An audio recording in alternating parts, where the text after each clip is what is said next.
Dear students, आपका बहुत बहुत स्वागत है हमारे यूट्यूब चैनल बायो एजुकेटर्स में। आज का टॉपिक है एपीस्टेसिस। एपीस्टेसिस को स्टार्ट करने से पहले यह जानना बहुत आवश्यक है कि एलिलिक जीन्स और नॉन एलिलिक जीन्स क्या होती हैं।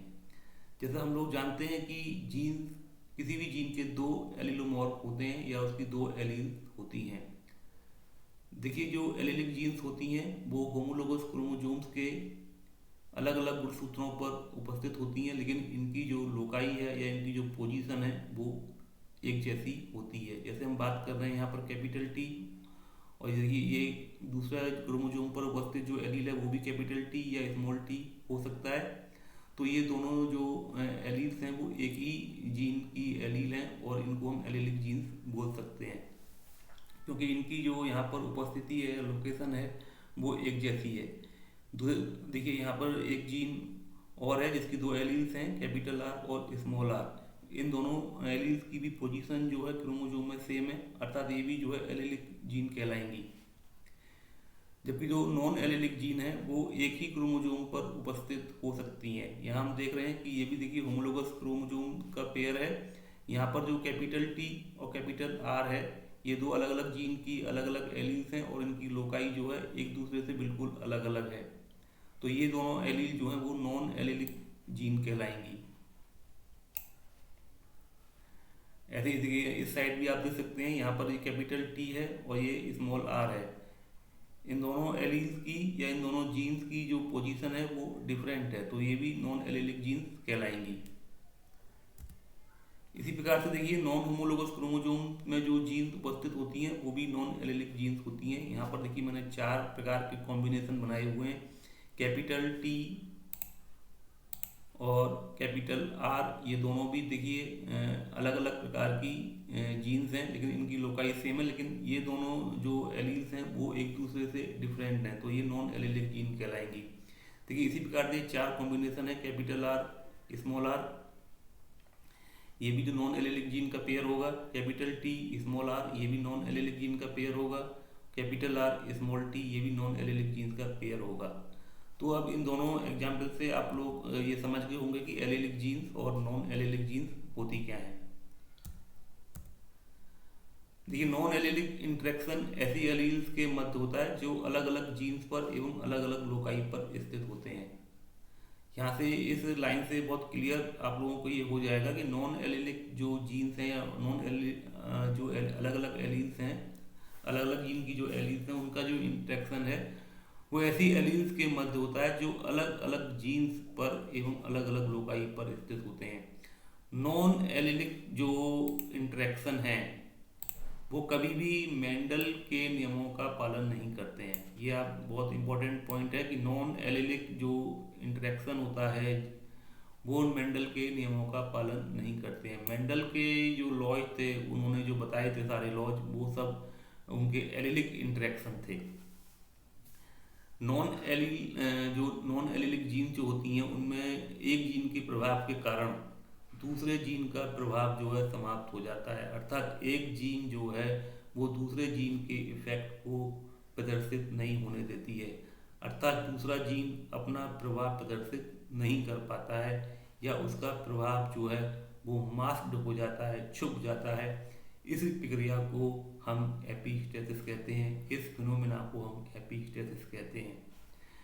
देखिए, इसमें ऐसा जीन जो दूसरे जीन के प्रभाव या प्रदर्शन को या उसके एक्सप्रेशन को छुपा देता है, हाइड कर देता है, मास्क कर देता है, उसको हम एपीस्टैटिक जीन कहते हैं। ये बहुत इंपॉर्टेंट टर्म है। एपीस्टैटिक जीन जो है वो दूसरे जीन के प्रभाव को प्रदर्शित नहीं होने देती है, उसको हाइड कर देती है या उसको मास्क कर देती है। तो ऐसी जीन जो दूसरे जीन के प्रभाव को खत्म कर रही है उसको हम एपीस्टैटिक जीन कहते हैं, और दूसरी वह जीन जिसका प्रभाव या प्रदर्शन नहीं हो पाता है, या ऐसी जीन जो अपने प्रभाव को प्रदर्शित नहीं कर पाती है, उस जीन को हम हाइपोस्टैटिक जीन कहते हैं। तो यहाँ पर देखिए, आपने दो टर्म पढ़ी, एपीस्टैटिक जीन। एपीस्टैटिक जीन जो है हाइपोस्टैटिक जीन के प्रभाव को खत्म कर देती है। आप ये ध्यान रखेंगे, एपिस्टेटिक जीन की प्रेजेंस की होने की वजह से जो दूसरी जीन है वो अपने प्रभाव को प्रदर्शित नहीं कर पाती है, और उसी जीन को हम फिर हाइपोस्टैटिक जीन कहेंगे।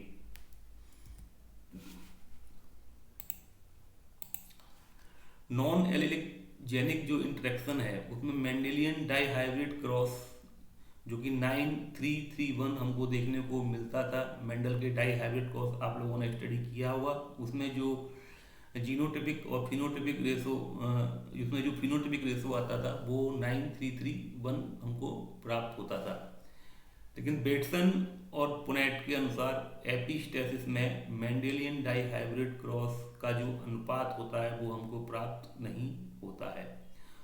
मेंडेलियन जो डाइहाइब्रिड क्रॉस था 9331, उससे जो एपिस्टेसिस की प्रक्रिया में यह अनुपात जो है वो डेविएट हो जाता है और हमको 9331 का अनुपात प्राप्त नहीं होता है। बेटसन एंड पुनेट ने एपिस्टेसिस को बताया था, और बेटसन एंड पुनेट को ही हम मॉडर्न जेनेटिक्स का फादर कहते हैं। एपिस्टेसिस जो है वो दो प्रकार की होती है, रिसेसिव एपिस्टेसिस और डोमिनेंट एपिस्टेसिस। रिसेसिव एपिस्टेसिस में जो रिसेसिव जो जीन है या एलील है वो एपिस्टेटिक जीन की तरह कार्य करेगी, जबकि डोमिनेंट एपिस्टेसिस में जो डोमिनेंट एलील है वो एपिस्टेटिक जीन की तरह कार्य करेगी। तो कोई भी रिसेसिव जीन या डोमिनेंट जीन वो एपिस्टेटिक जीन हो सकती है। इसको हम बारी बारी से आगे की स्लाइड में डिस्कस करेंगे, जिससे आपको ये और भी क्लियर हो जाएगा। देखिए, पहले हम बात करेंगे रिसेसिव एपिस्टेसिस की। रिसेसिव एपिस्टेसिस की हम बात करेंगे तो देखिए, इसका जो एग्जाम्पल है वो कोट कलर इन माइस की जो स्किन का कलर है उसमें इस प्रकार का जो है रिसेसिव एपिस्टेसिस देखने को मिलता है, और उसमें ये जो अनुपात जो होता है वो 934 का हमको प्राप्त होता है, जो मेंडल के डाइहाइब्रिड क्रॉस 9331 से एकदम भिन्न होता है। ये कोट कलर इन डॉग या कोट कलर इन माइस की हम बात करें तो देखिए, यहाँ पर इसका जो कोट कलर है वो दो जीन के द्वारा डिसाइड किया जाता है, जीन 1 और जीन 2। जीन 1 जो है वो हाइपोस्टैटिक जीन है, और जीन 2 जो है वो एपिस्टैटिक जीन है। मतलब जीन जो 2 है वो जीन 1 के इफेक्ट को टर्मिनेट कर देगी, इसको प्रदर्शित नहीं होने देगी, इसीलिए इसको हम एपिस्टैटिक जीन कह रहे हैं। और जो जीन अपना प्रभाव प्रदर्शित नहीं कर पाएगी वो हाइपोस्टैटिक जीन कहलाएगी। अब देखिए, जो हाइपोस्टैटिक जीन है वो कैपिटल बी और स्मॉल बी है। कैपिटल बी का जो फिनोटाइप है वो ग्रे है, और जो स्मॉल बी का जो फिनोटाइप है वो ब्लैक होता है। जबकि जीन 2 जो एपिस्टैटिक जीन है, इसमें देखिए डोमिनेंट जो ए है उसका कोई अपना फिनोटाइप नहीं होता है, और जो स्मॉल ए है वो रिसेसिव है, और इसका जो फिनोटाइप है वो एल्बिनो है। एल्बिनो एक टर्म है, इसका मतलब होता है without pigmentation. Recessive allele of epistatic gene mask the expression of gene 1। देखिए, इसकी जो रिसेसिव एलील है इस जीन 2 की, जिसको हमने एपिस्टैटिक जीन कहा है, अगर ये जीन जो है, ये एलील जो है या जीन जो है वो एपिस्टैटिक जीन, इस जीन के प्रभाव को खत्म कर देती है या प्रदर्शित नहीं होने देती है। इसको हम देखिए एक चेकर बोर्ड की सहायता से आगे की स्लाइड में समझेंगे। देखिए, ये ग्रे और एल्बिनो दो माइस या डॉग हैं। इसके जो देखिए जीन हमको मिले वो बी, कैपिटल बी और कैपिटल ए हैं। दूसरे पेरेंट के जो जीन हमको मिले वो स्मॉल बी और स्मॉल ए हैं। F1 जनरेशन में जो हमको संतान प्राप्त हुई वो capital B, small B, capital A, small A है, और ये जो है ग्रे कहलाएगा।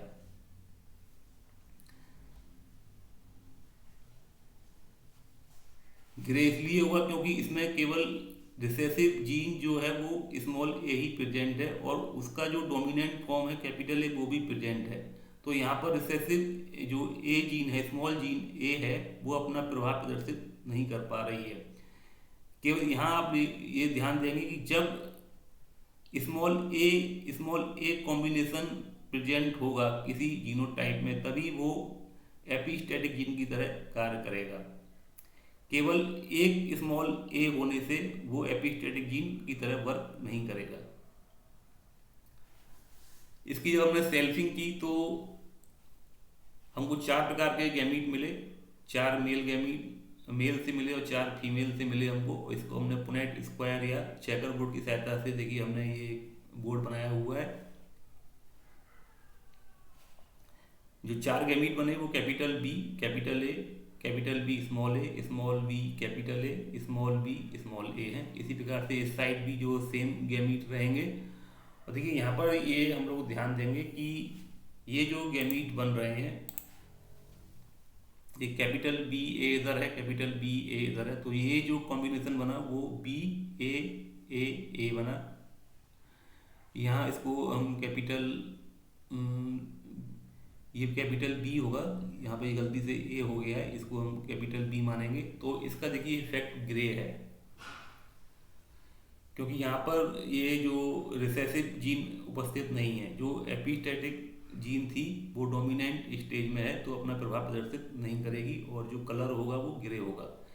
यहाँ भी देखिए जो केवल जो एपिस्टेटिक जीन है वो हेट्रोजाइगस कंडीशन में है, तो अपना प्रभाव प्रदर्शित नहीं कर रही है, एपिस्टेटिक जीन की तरह काम नहीं कर रही है। यहाँ भी हम देख रहे हैं ऐसी कंडीशन है, ये भी ग्रे होगा, capital B small B capital A small A, ये भी ग्रे की तरह ग्रे कोड कलर हो जाएगा।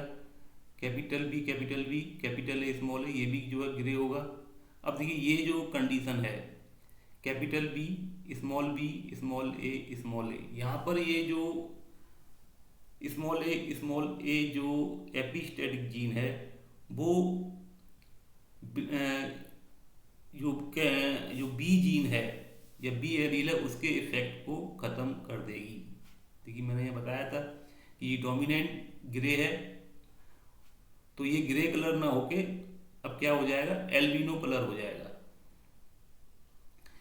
इस स्मॉल ए ने, इस कैपिटल स्मॉल ए ने या ये एपिस्टेटिक जीन ने इसके जीन के इफेक्ट को खत्म कर दिया, तो ये जो कोड कलर होगा यहाँ पर एल्बिनो आएगा।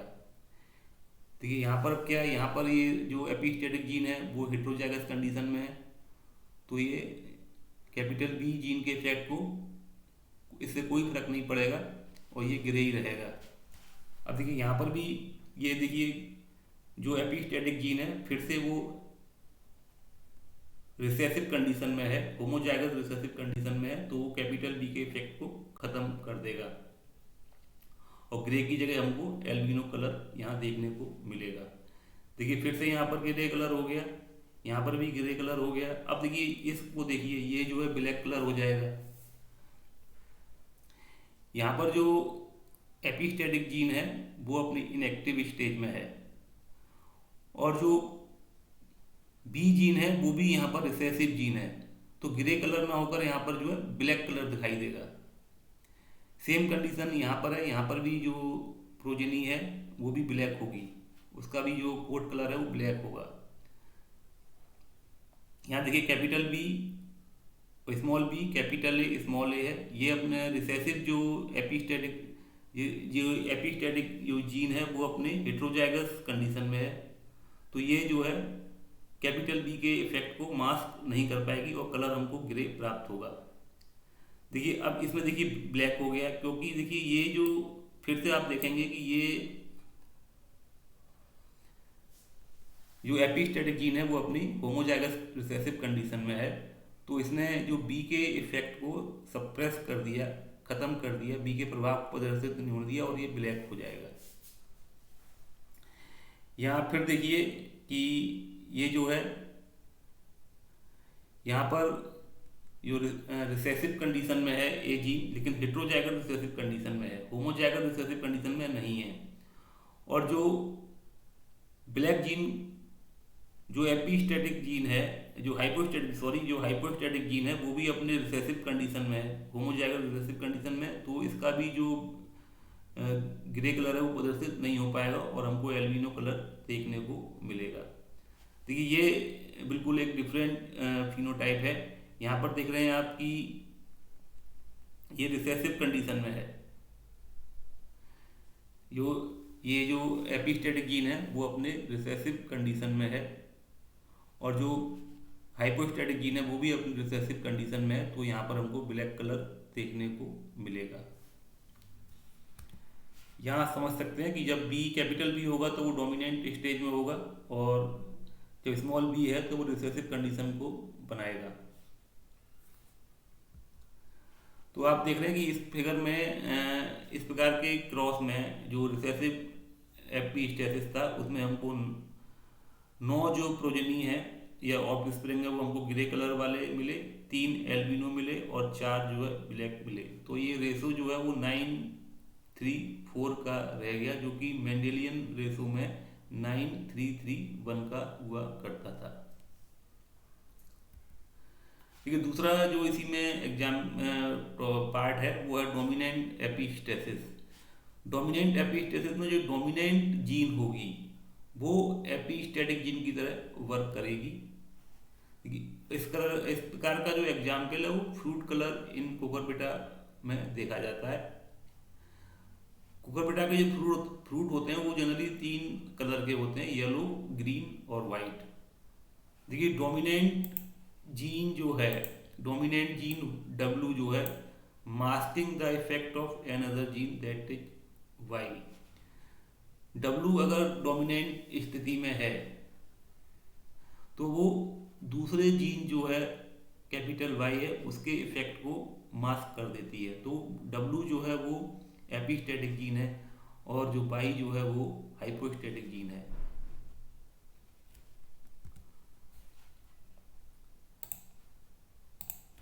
देखिए if single W gene, if single capital W gene, ये ध्यान रखेंगे आप कि single capital W gene is present then capital Y is not able to express its effect whether Y gene in any combination either capital Y और capital Y small y। अगर केवल एक single W gene dominant stage में किसी भी genotype में present है तो Y जो है या जो हम कहें कि जो हाइपोस्टेटिक जीन है वो अपने प्रभाव को प्रदर्शित नहीं कर पाएगी, किसी भी कंडीशन में वो प्रदर्शित नहीं कर पाएगी, चाहे वो कैपिटल Y हो या कैपिटल Y स्मॉल y हो। If capital W is present in genotype the colour of the fruit will B white. अगर कैपिटल W जो कि डोमिनेंट स्टेज में अगर किसी भी जीनोटाइप में प्रेजेंट है तो उस फ्रूट का कलर जो है वाइट होगा। If capital W is not present in genotype, the color of the fruit will be yellow। अगर किसी भी जीनोटाइप में कैपिटल W प्रेजेंट नहीं है तो उस फ्रूट का कलर जो है वो येलो हो जाएगा। अगर ना तो कैपिटल W प्रेजेंट है ना Y प्रेजेंट है in any genotype, then the colour of the fruit will be green. अगर किसी भी जीनोटाइप में capital W capital Y present नहीं है तो उस फ्रूट का जो फिनोटाइप होगा वो ग्रीन हो जाएगा। इसको देखिए हम फिर चेकर बोर्ड की सहायता से समझेंगे। देखिए वाइट समर स्क्वायर और ग्रीन समर स्क्वायर, इनके देखिए जो जीनोटाइप्स हैं वो कैपिटल W Y है। ये जो है वाइट समर फ्रूट होगा क्योंकि W जो है वो डोमिनेंट एपिस्टेटिक जीन है और Y के इफेक्ट को वो प्रदर्शित नहीं होने देगा। यहाँ देखिए स्मॉल w स्मॉल y है। यहाँ पर एपिस्टेटिक जो जीन है वो दोनों ही रिसेसिव फॉर्म में है, तो ये जो है वो ग्रीन समर स्क्वायर फ्रूट की तरह वर्क करेगा। देखिए इसकी सेल्फिंग की हमने, सेल्फिंग करने पर हमको जो है वाइट समर स्क्वायर मिला क्योंकि देखिए इस जीनोटाइप में कैपिटल W जीन जो है वो प्रेजेंट है और वो येलो कलर को प्रदर्शित नहीं होने देगा। तो ये इस जीनोटाइप का जो फिनोटाइप हुआ वो वाइट हुआ। और इसमें देखिए हमको रिसेसिव एपिस्टेटिस की तरह ही इसमें भी 4 प्रकार के गैमीट हमको मिले हैं, capital W capital Y, capital W small y, small w capital Y, small w small y। इसकी अब अगर हम सेल्फिंग करेंगे चेकर बोर्ड की सहायता से देखते हैं अगली स्लाइड में। देखिए 4 प्रकार के गैमीट यहाँ पर हैं और 4 प्रकार के गैमीट भी इस साइड भी हैं। ये 4 प्रकार के गैमीट ये हैं और 4 प्रकार के गैमीट, इसको हमने फीमेल गैमीट्स कह दिया है और इनको हमने मेल गैमीट्स कह दिया है। अब चेकरबोर्ड की सहायता से हम देखेंगे तो देखिए ये जो है वो W W capital W capital W capital Y है। डब्लू जो है वो एपिस्टेटिक जीन है और वाई के इफेक्ट को मास्क कर देगी, तो ये कलर जो है वाइट हो जाएगा। यहाँ भी देखिए इसी प्रकार की सेम सिचुएशन है, कैपिटल डब्लू प्रेजेंट है तो कलर वाइट हो गया, यहाँ भी कैपिटल डब्लू प्रेजेंट है कलर वाइट हो गया, यहाँ भी कैपिटल डब्लू प्रेजेंट है कलर वाइट हो गया, यहाँ भी कैपिटल डब्लू 2 बार है तो ऑब्वियसली इसका कलर भी वाइट होगा। यहाँ पर देखिए कैपिटल डब्लू प्रेजेंट है, कलर जो है वाइट हो गया, यहाँ पर कैपिटल डब्लू प्रेजेंट है, कलर फिर से वाइट हो गया, कैपिटल डब्लू प्रेजेंट है, कलर वाइट हो गया, कैपिटल डब्लू प्रेजेंट है वो कलर वाइट हो गया, इसमें भी कैपिटल डब्लू प्रेजेंट है, कलर वाइट हो गया। अब यहाँ पर देखेंगे कि दोनों ही जो एपिस्टेटिक जीन है वो अपनी रिसेसिव कंडीशन में है, तो अब ये एपिस्टेटिक जीन की तरह वर्क नहीं करेगा। एपिस्टेटिक जीन की तरह वर्क करने के लिए डब्लू को अपने जीनोटाइप में कम से कम एक डोमिनेंट जीन यहाँ पर डोमिनेंट एलील यहाँ पर होना चाहिएगा। अब दोनों ही जो एलील हैं वो रिसेसिव कंडीशन में है, तो अब ये एपिस्टेटिक जीन की तरह काम नहीं करेगा और वाई जीन जो है वो अपना इफेक्ट यहाँ पर शो करने लगेगा और कलर हमको येलो प्राप्त होगा। इस प्रकार से यहाँ भी आप देख रहे हैं कि दोनों ही जो एपिस्टेटिक जीन है वो अपनी रिसेसिव कंडीशन में है, तो ये जो है वाई के इफेक्ट को मास्क नहीं कर पाएगा और कलर हमको येलो मिलेगा। यहाँ पर देखिए जीनोटाइप में एक कैपिटल डब्लू प्रेजेंट है तो कलर हमको वाइट प्राप्त हो गया, यहाँ भी एक जो है dominant epistatic gene capital W present है, कलर हमको वाइट मिल गया। देखिए इस कंडीशन में देखिए कि दोनों ही जो एपिस्टेटिक जीन है वो रिसेसिव कंडीशन में है यहाँ पर, और तो ये जो है वाई के इफेक्ट को मास्क नहीं कर पाएंगे और कलर हमको येलो प्राप्त होगा। देखिए ये जो है एक अलग कंडीशन है। यहाँ आप देखेंगे कि दोनों ही जो जीन है एपिस्टेटिक हाइपोस्टेटिक जीन वो अपनी रिसेसिव कंडीशन में है,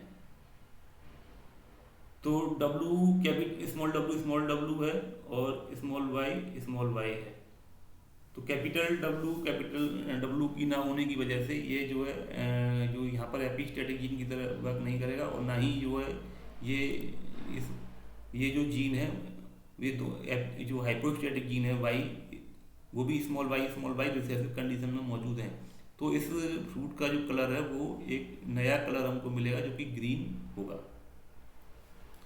और फिनोटिपिक रेशियो यहाँ पर जो है अब देखेंगे डोमिनेंट जो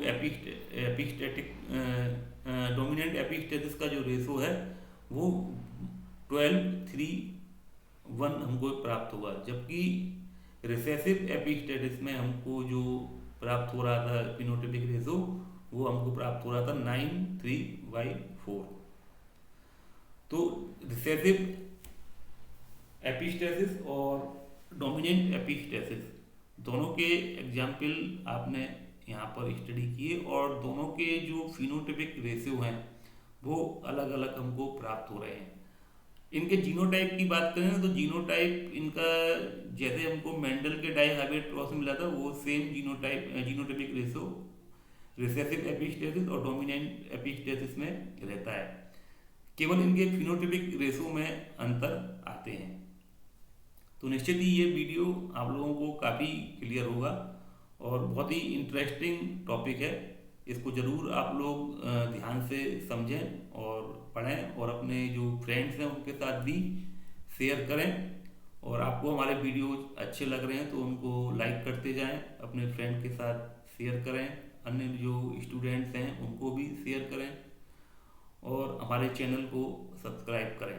thank you very much for watching my video.